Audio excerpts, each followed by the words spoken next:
বাংলার Luther king দেশে ফিরে কইছিল, I have a plan. Luther king আমি নাম দেই নাই, আপনারা উত্তেজিত হবেন না। আপনাকে প্রিয় মিডিয়া দিছে, আমারে না ওদের ধরেন। তো এই প্রসঙ্গে পদ্মা নদীর মাঝির একটা দৃশ্যের কথা মনে পড়লো, আমারে না ওদের ধরেন। রাইসুল ইসলাম আসাদ কুবের মাঝি কপিলারে ধরিছে, পুকুরে জ্যাপটে ধরিছে আর কি। তা কপিলার হাত থেকে ছুটে গেছে কলস, কপিলা পানি আনতে গেছিল। তো কপিলা কইতেছে, আমারে ধরো কেন, কলস ধরো। তো দেখেন কেদা দিমু তরে তুই রং নাই কেদা দিবার স্যার দিবা না দিবা না মাঝি, দিবা না কইলাম। কি করলে এটা? ধরো মাঝি, কলস ধরো।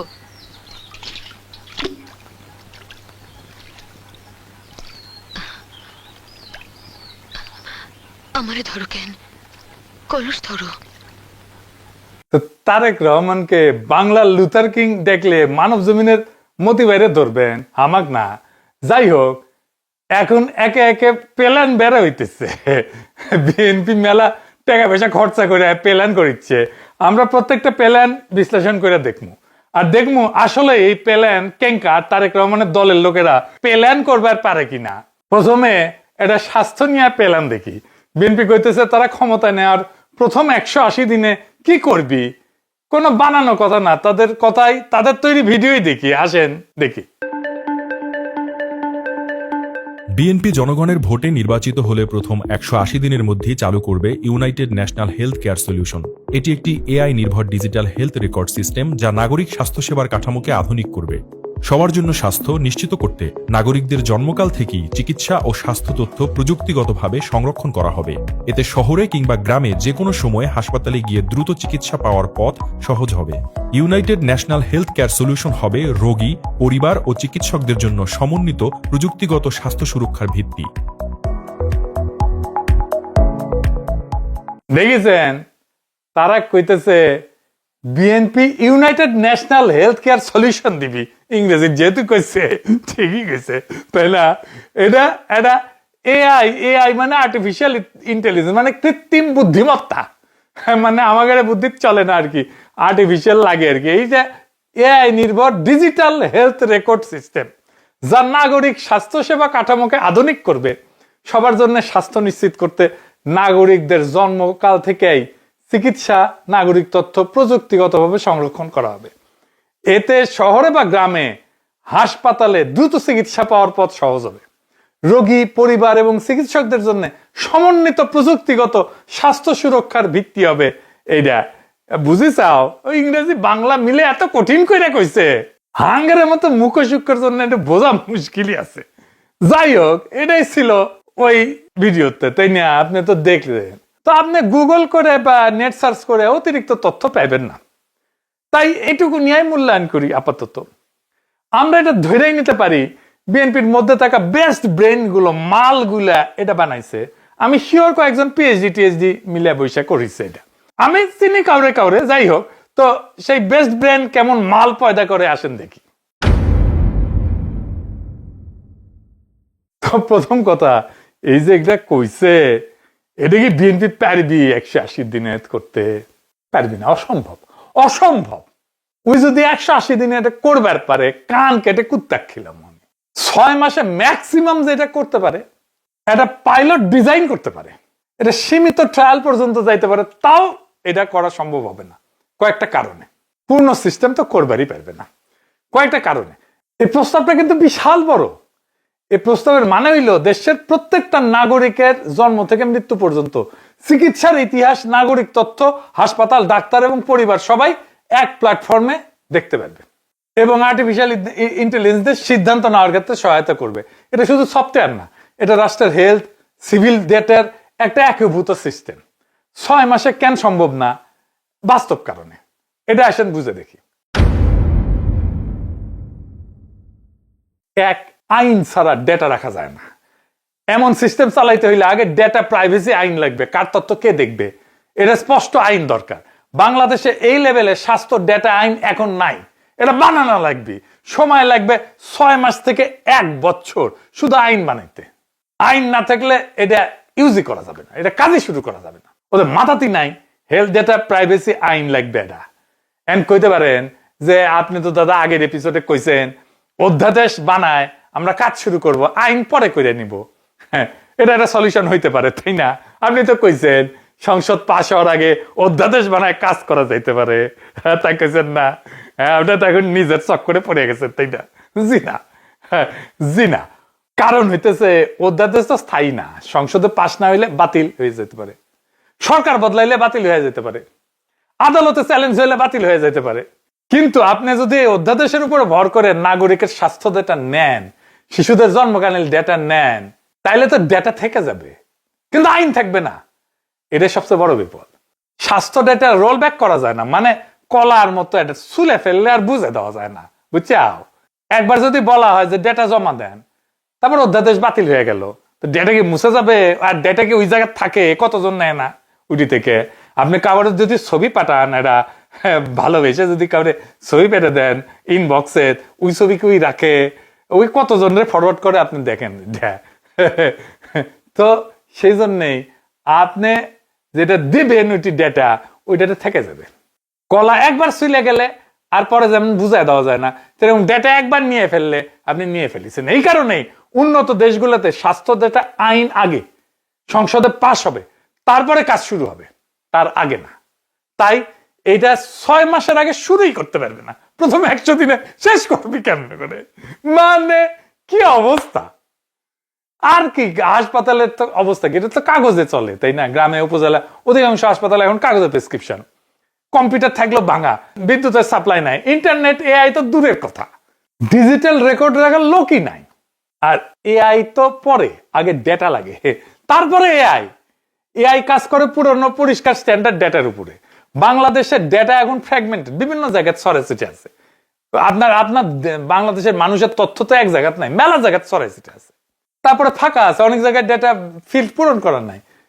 এটা পূরণ করে এটা ঠিকঠাক মতো ডেটা ফিল্ড করতে এটার জন্য 2 বছরের মতো কমপক্ষে সময় লাগবে। আবার ধরেন এআই কিভাবে কাজ করবে এটাও কিন্তু বলে নাই। কি করবে? এটা শুধু সিদ্ধান্ত নেবে নাকি সহায়তা দেবে? এটা কি ডাক্তারকে বাইপাস করে কোনো সিদ্ধান্ত দেবে? এআই বললে তো মানুষ ভয় পায়। এই ভয় দূর করার জন্য পলিসি দরকার। এই পুরা ডাক্তার, নার্স, স্বাস্থ্যকর্মী সবাইকে ট্রেনিং দিতে হবে না এই সিস্টেমে? ট্রেনিং দিতে সময় লাগবে না? আচ্ছা, টাকা আসবে কোত্থেকে? বাস্তবায়ন হবে কতদিনে? এ তো হাজার হাজার কোটি টাকার একটা প্রকল্প। তো হাজার হাজার কোটি টাকার প্রকল্প আপনার তাহলে টেন্ডার করতে হবে, আপনার তোকে প্রকল্প বানাইতে হবে, বাজেট পাস করতে হবে, টেন্ডার দিতে হবে, আপনার ভেন্ডার সিলেকশন করতে হবে। এটা ছাড়াও আর সাইবার সিকিউরিটি আছে, আপনি ডেটা রাখতেছেন, এটা সিকিউর করতে হবে। তো এটা যেন হ্যাক হয়ে না যায়। তো টাকাটা কোত্থেকে আসবে? রাষ্ট্র দিবে না বিদেশি সাহায্য? ট্যাক্স বাড়বে এটার জন্য আমার, এগুলো বলা লাগবে না? আর এটা বাস্তবায়ন করবে কে? স্বাস্থ্য মন্ত্রণালয়, নতুন অথরিটি, বেসরকারি কোম্পানি, না বিদেশি ভেন্ডার? কে করবি? মানে এগুলো শুনলে মানুষে মনে করবে না জানি কি জিনিস করিচ্ছে। উরে বাবা, এই স্বপ্ন দেখানো। স্বপ্ন খারাপ না, কিন্তু স্বপ্ন দেখাতে যে স্বপ্ন দোষ হয়ে গেলে খারাপ। শুধু কি তাই, সবচেয়ে বড় সমস্যা হইতেছে নাগরিকের ডেটা নিয়ে রাখাটা। এইটা এখন দুনিয়াতে একটা বড় সমস্যা করে, মানে এটা করে নজরদারি করে মানুষের উপরে। অনেক সমস্যা, এটা আমি আজকে আর ডিটেইল বললাম না, মানে আমি একটা এক্সাম্পল দিই। এরকম করতে পারে রাষ্ট্র, এরকম করে, কিন্তু এরকম করতে পারে যে যার ডায়াবেটিস আছে তার চাকরি হবে না। এআই এরকম করে, কার পিছে রাষ্ট্রে বেশি খরচাপাতি হচ্ছে এগুলো দেখে। এই ডেটা নিয়ে সব ডেটা নিয়ে এটা রাষ্ট্র আর নাগরিকের যে সম্পর্কের কাঠামো, এটা বদল হয়ে যায়। কারোর সাথে আলাপ করে না করে, নাগরিকের সাথে কথা না বলে এটা প্ল্যান দিয়ে ফেলছে পিএইচডি বসে। এটা হয় কোনোদিন? এআই নিয়ে ব্যাখ্যা করা হয়নি। এটাকে রোগ নির্ণয় সাহায্য করবে? যদি রোগ নির্ণয় সাহায্য করে, যদি ভুল করে, তাহলে লায়াবিলিটি কার? দায়িত্ব কার? ভুল সাজেশন যদি দেয়, দায় কার? ডাক্তারের না রাষ্ট্রের না এআই এর? কার বিরুদ্ধে নাগরিক আপিল করবে? এআই এখানে টেকনোলজি না, একটা ম্যাজিক শব্দ হিসেবে ব্যবহার করেছে। মানুষ যেন শুনে ভাবে না জানি কি জিনিস।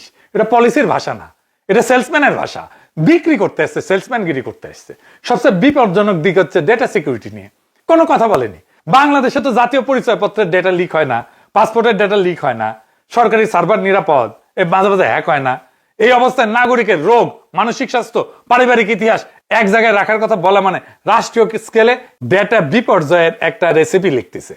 এটা শুধু অবাস্তব না, এটা বিপজ্জনক। রাষ্ট্র চালানো স্টার্ট আপ পিস না, এটা বিজনেস না। এই প্রস্তাবের ভাষা শুনলে মনে হয় এটা মানে স্বাস্থ্য মন্ত্রণালয়ের নোট না, এটা স্টার্ট আপ ইনভেস্টমেন্টের পিস। মানে বুঝেন তো, যে মানে আপনি একটা ব্যবসা করবেন, টাকা নেই আপনার কাছে, টাকা চাইতেছেন, তো যাদের কাছে টাকা আছে তার কাছে যে আপনি এটা বলেন আমার কাছে এরকম একটা আইডিয়া আছে, আপনি কি টাকা দিবেন আমার, নানাভাবে সুন্দর করে বুঝে বুঝে বলে। ওটাকে কয় পিস, স্টার্ট আপ পিস।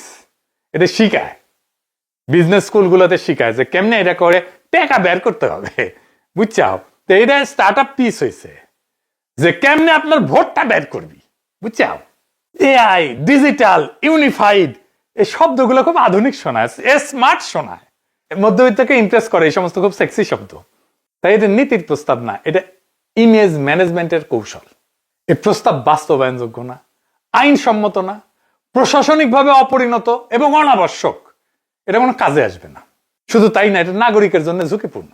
হ্যাঁ, সবচেয়ে ভয়ঙ্কর বিষয় হলো জনগণকে বোঝানোর চেষ্টা করছে যে রাষ্ট্র চালানো মানে অ্যাপ বানানো।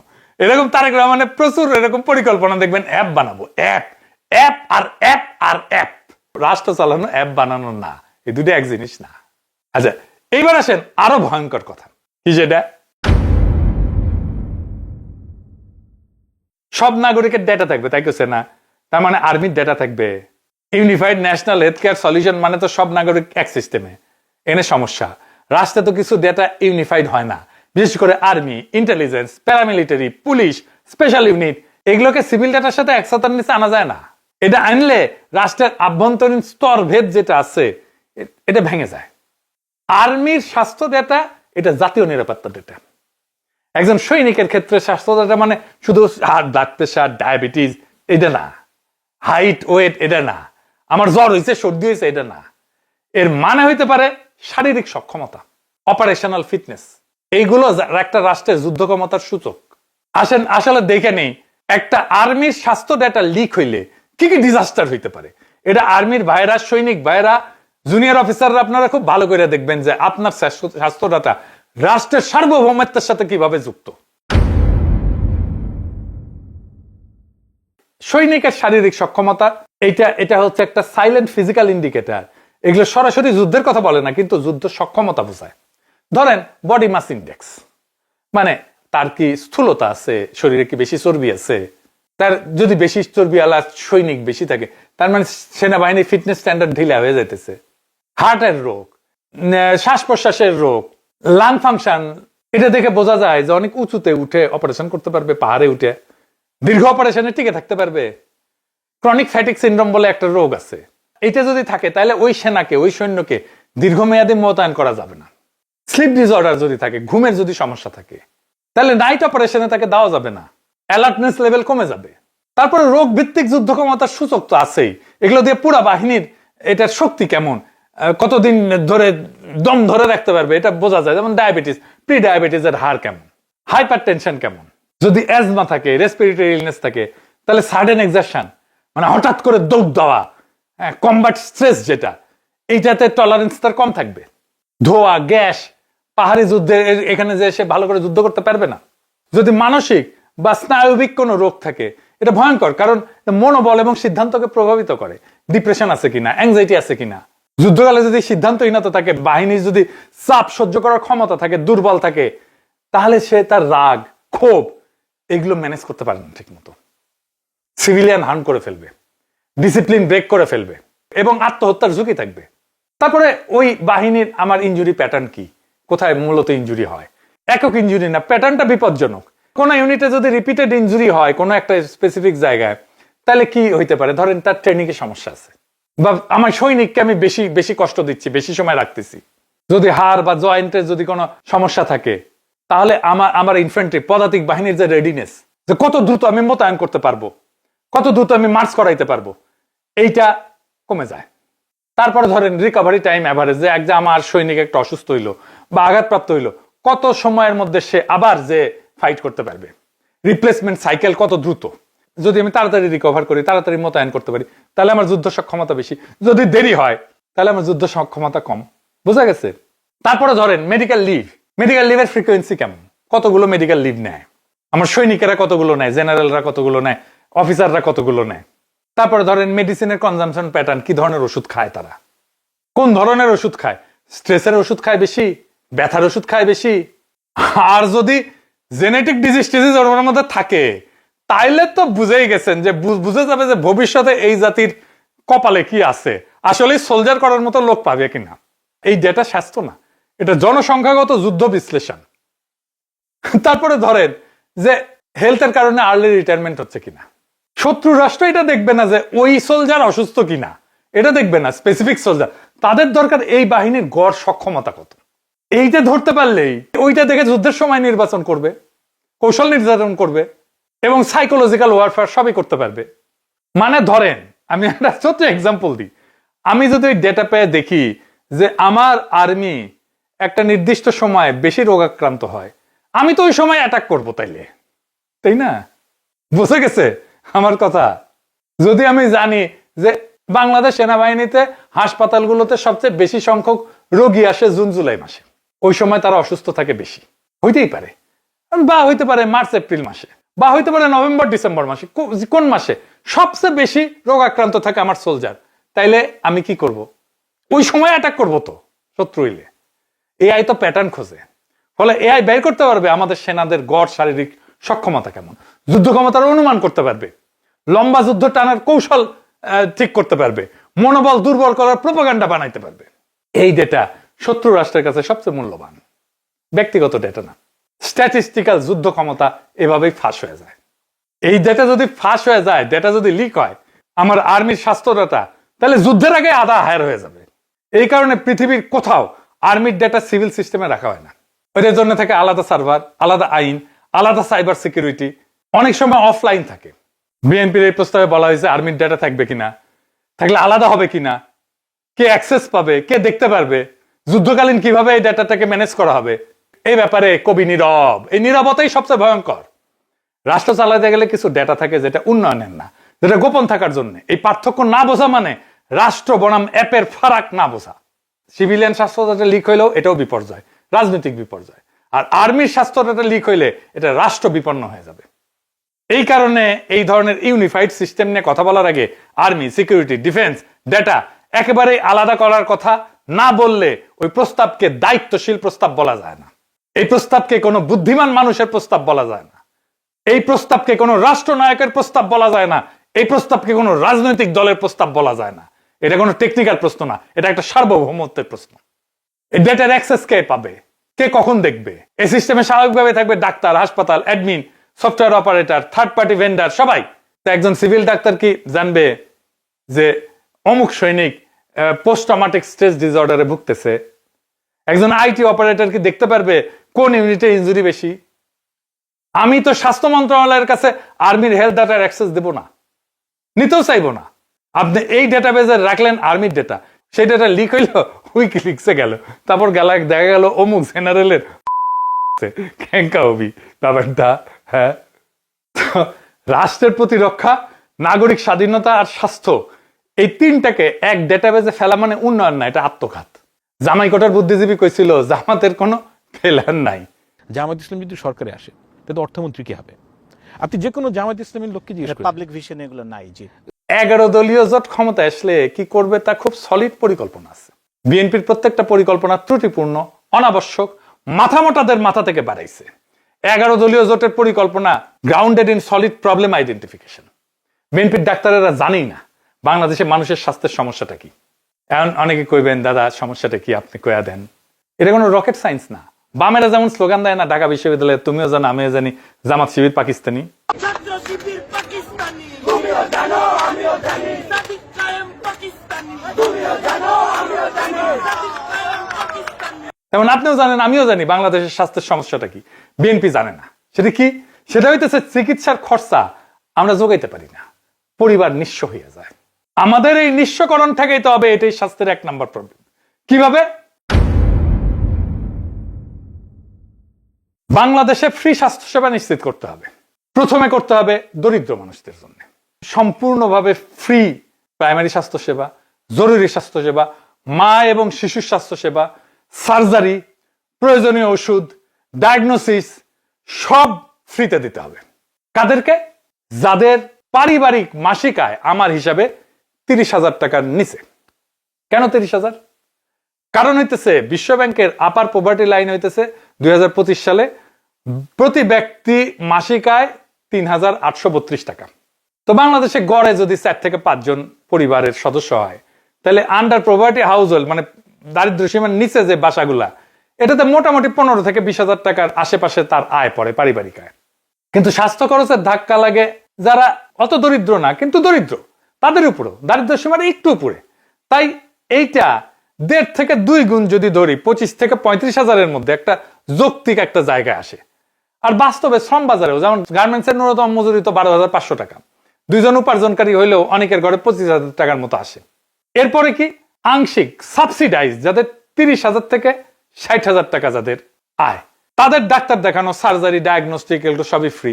ওষুধে সামান্য টাকা দিতে হবে, ধরেন 30 থেকে 40% টাকা দিতে হবে ওষুধের দামে। কিন্তু ধরেন ক্যান্সার যদি হয়, ডায়ালাইসিস হয়, হার্টের মতো যদি বড় রোগ হয়, এইটা আলাদা, পুরা কেস ফ্রি। আর এরপরে যারা আছে তাদেরকে ইন্স্যুরেন্স ভিত্তিক, সরকারও কিছু দেবে, আপনিও কিছু দেবেন, যেহেতু আপনি আয় করতেছেন।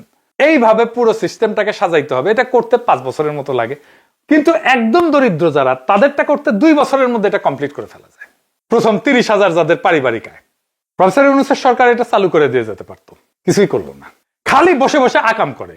দুটা আছে স্বাস্থ্য মন্ত্রণালয়ের উপদেষ্টার বিশেষ সহকারী, দুটা বুঝে না কিছু, ভাব দেখায়, বুঝে উল্টে ফেলিছে। 295টা অত্যাবশ্যকীয় ওষুধের দাম নির্ধারণ করে দিবে নাকি সরকার, এটা নাকি এটা তাদের বড় কাজ। হ্যাঁ, উড়ি খুশরু ভাই আছে, বাম রাজনীতি করতে, তো কমিউনিস্ট মাথার বুদ্ধি হয়েছে, সব জায়গাতে আগাম করে খালি। এটা নাকি যুগান্তকারী একটা সিদ্ধান্ত হয়েছে, ওষুধের দাম কমে দিবে। বাপরে, কমিউনিস্ট কুরকুরানি, আরে কুরকুরানি যখন উঠে তখন আর তার কিছু মনে থাকে না। এগুলো মাথার মধ্যে গোবরও নাই, থাকলে সার হইতো, তাও হবে না। বুঝায় বলি, ধরেন আপনার একটা চায়ের দোকান আছে, আপনি 10 টাকা দিয়ে 1 কাপ চা বেচেন। এখন চেয়ারম্যান এসে কইলো, না না, তুমি 1 কাপ চা 5 টাকায় বেচবা, ঠিক আছে? আপনি কি করবেন তখন? আপনি চা বেচা বন্ধ করে দিবেন, চা বেচা বন্ধ করে কফি বেচা শুরু করবেন, তাই তো? ক্যাপিটালিজম এভাবে ফাংশন করে। নয়তো আপনি 1 কাপ চায়ের পাতায় 2 কাপ চা বানাইবেন, দুধ কম দিবেন, চিনির বদলে স্যাকারিন দিবেন, তাই না? বলেন, এটা তো নিয়ম। ওই একই কাজ হবে ওষুধের ক্ষেত্রে। 295টা ওষুধের ক্ষেত্রে বেশিরভাগ ক্ষেত্রে ওষুধগুলা বানাবেই না কোম্পানিগুলা। তা আমি দাম দিয়ে কি করব?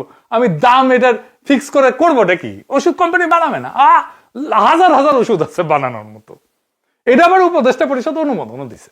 কেমন ভালসু না এটা, দেখেছেন? ডিগ্রির ভারে মাথা তুলবার পারে না, এটা এত ডিগ্রি, ডিগ্রির উপরে ডিগ্রি, তার উপরে ডিগ্রি, কিন্তু কামের বেলায় লবডঙ্গা। এতগুলো উপদেষ্টার মাথায় আসে না যে এটা তো হুদা কামে করতেছি। এরা না বুঝে রাষ্ট্র, না বুঝে মার্কেট, না বুঝে ইকোনমি, না বুঝে জনকল্যাণ। এই স্ট্যান্ডার্ডে ঠিকই আছে। বিএনপির 180 দিনের এই যে এই ইনকা 11 চুজ ধরাই দিচ্ছে, এটা ঠিকই আছে ওই স্ট্যান্ডার্ডে। ইনকাই চালাবি আর কি। এই এখন প্রফেসর সরকার ইনকা চালাচ্ছে, ইনকাই চালাবে বিএনপি। তো সৈনিক ভাইরা, আপনাদের একটা কথা বলি, দেখেছেন তো আপনাদের জেনারেলা এই বিএনপির ক্ষমতা টানার জন্য দিওয়ানা হয়ে গেছে। শুনেছি ইলেকশন নাকি সিস্টেম করবি, ইন্ডিয়ার সাথে নাকি কথাবার্তা পাকা হয়ে গেছে, আপনাদেরকে দিয়েই নাকি সিস্টেমটা করাবি আর কি, বুঝছাও? ওই 2008 সালের ইলেকশনের মতো, 111 ইলেকশনের মতো। আপনারা জানেন কি করা লাগবে, আপনাদের কয়েদাও লাগবে না। 2024-এর 5ই আগস্ট কয়েদাও লাগেনি কাউরে। আপনারা নিজের বিবেকে কাজ করেছেন। বাংলাদেশে একটা ইনসাফের বাংলাদেশ, একটা ইনসাফের রাষ্ট্র যদি চান, তাহলে এই নির্বাচন যেন অবাধ নিরপেক্ষ হয়, সেটা আপনাদের উপরে নির্ভর করবে। কোনো চাপ বা প্রলোভনের কাছে মাথা নত করবেন না। দেশবাসী আপনাদের উপরে ভরসা করে আছে, এবং আমি জানি আপনারা দেশবাসীকে হতাশ করবেন না, কারণ আপনারাও সেই দরিদ্র মানুষেরই সন্তান যাদের জন্য আমরা কথা বলি। আসেন আমরা আগামী নির্বাচন অবাধ নিরপেক্ষ করে ইনসাফের বাংলাদেশ কায়েম করি, বাংলাদেশকে আবার আজাদ করি। ইনকিলাব জিন্দাবাদ।